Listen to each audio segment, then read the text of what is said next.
আসসালামাইকুম। রান্না করতে চলে আসলাম পাকের ঘরে। মাছ ভিজাই নিছি, যে রুই মাছ। শীতের দিনে মাছ বের করে রাখলেও সহজে হইতেছে না, হাত ঠান্ডা হয়ে যায়। গেছি রান্নাটা করে নেই। ছাদে গেছিলাম, নিয়ে আসছি করলা পাতা। একটা করলা গাছ হয়েছে, শুধু শুধু হয়েছে, মনে হয় খাইয়া বিচি ফেলছি ওইখান থেকে। এত বড় বড় পাতা হয়েছে, মানে অনেক বড় হয়েছে গাছটা, ছায়া গেছে একদম, কিন্তু করলা ধরতেছে না। তো ভাবলাম যে একটু নিয়ে যাই, দেখি তিতে কেমন লাগে। তিতাতে খাওয়া ভালো, খারাপ না। এই দুইটা কেনা বেগুন ভাজা খাওয়ার জন্য আনছিলাম বাজার থেকে, আর ওইটা হচ্ছে গাছের,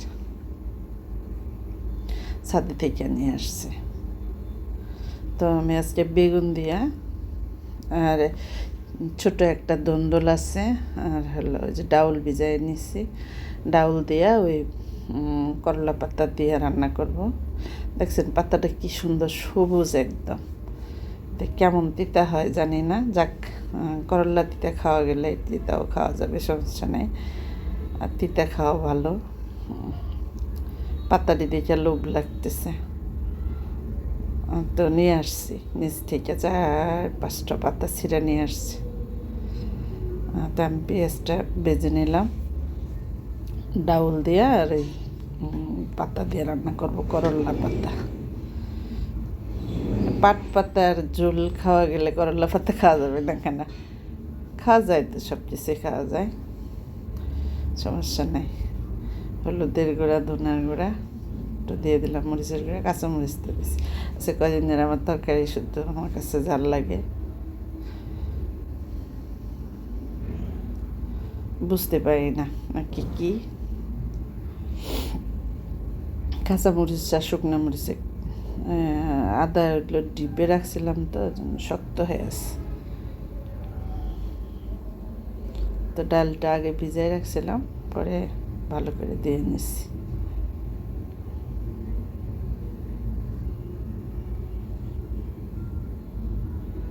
ছাদে হয়েছে শাক, হয়েছে অনেকগুলো, আবার সেই দণ্ডকলার শাক হয়েছে, তারপরে আলু শাক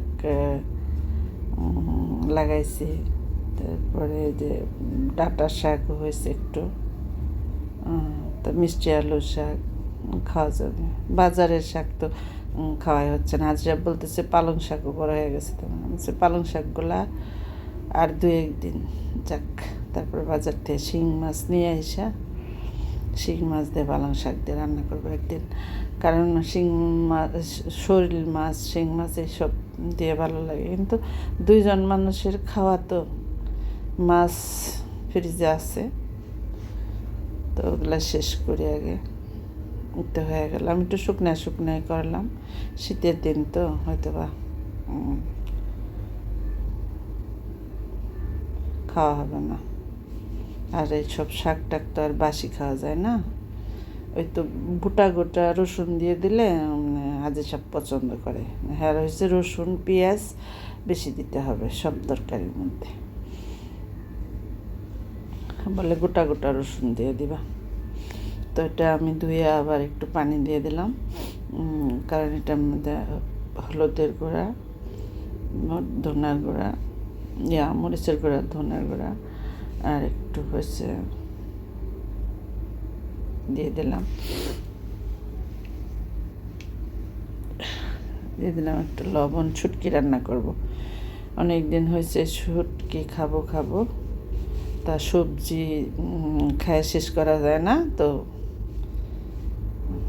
আজকে একটু রান্না করে নিই। অনেক দিন হয়েছে হাজির সাপড়ে আনাইছে, শুটকি দিছিল আপায়, মানে ছেলের শাশুড়ি পাঠাইছিল, অনেক শুটকি নিয়ে আসছিল আপায়, ওগুলা খাইলাম। আরেক ভাবি দিছিল, ওটি শেষ করলাম। আবার একদিন এই লোটটা দিয়ে হাজির সাপড়ে দেওয়া বাজার থেকে আনাইছি, আর হয়েছে বলছে চাপা শুটকি নিয়ে এসো, তো আনছে, খাওয়াই হয় না, এটা খাই ওটা খাই। তো এরকম করে আমি আগে একটু সিদ্ধ করে নিলাম শুটকিটা।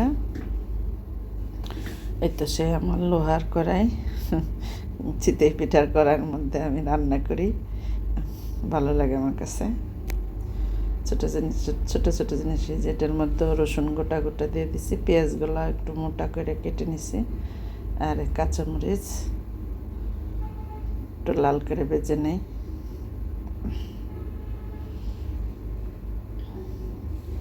আমি একদিন চা বানাইছি ছোট্ট একটা পাতিলে, এই তো এরকম হয়েছে, সিদ্ধ করে নিছি। তো ছোট্ট একটা পাতিলে চা বানাইছি, মেয়ের খেলনার পাতিল ছিল, ছোট্ট খেলনার পাতিলগুলো আর কত বড় হয় ওইটা। তো ওইটা মা মাজতে গেছে, মা তখন আছে, বাসা আছে। তো মা আবার আসলে থালা বাটি ধুইতে দিত না, গ্রিল টিরিল মুছতে দিত না, কত কাজ যে করতো, সেকেন্ডের জন্য একটু বসে থাকতো না। তো রান্না বান্না করা শেষ হলে হাঁড়ি পাতিল দিতে গেছে, এই পাতিলে চা বানাইছি। পরে বলতেছে, বাবা এই পাতিলে চা বানাইছ, এটা দিতেও যে সময় লাগে, পরোটা দিতেও তো একই সময় লাগে। তো এই তো আমাদের রান্নাবান্না দোল 3-4টা ছিম নিয়ে আসছিল ছাদে থেকে, ছাদের ছিম প্রথম এই বছর খাইলাম, এখনও খাই নাই, খাবো। আর এই যে করলা পাতা, মুসুরির ডাল দিয়া, আর এই তো লোট্টা শুটকি আর চেপা শুটকি একসাথে করে ভাজি করে নিলাম। আর ওই যে পাপুসটা দেখছেন সেলাই করা, ওটা সেই চোখ অপারেশন করার আগে মানে ফুলগুলা আর এইগুলা হয়ে গেছিলো, বরাট করার জন্য সুতা নিয়ে আসছিলাম, কিন্তু করা হয় না। এখন বের করছি যে একটু একটু করে কেড়ে ফেলবো। আসসালামু আলাইকুম।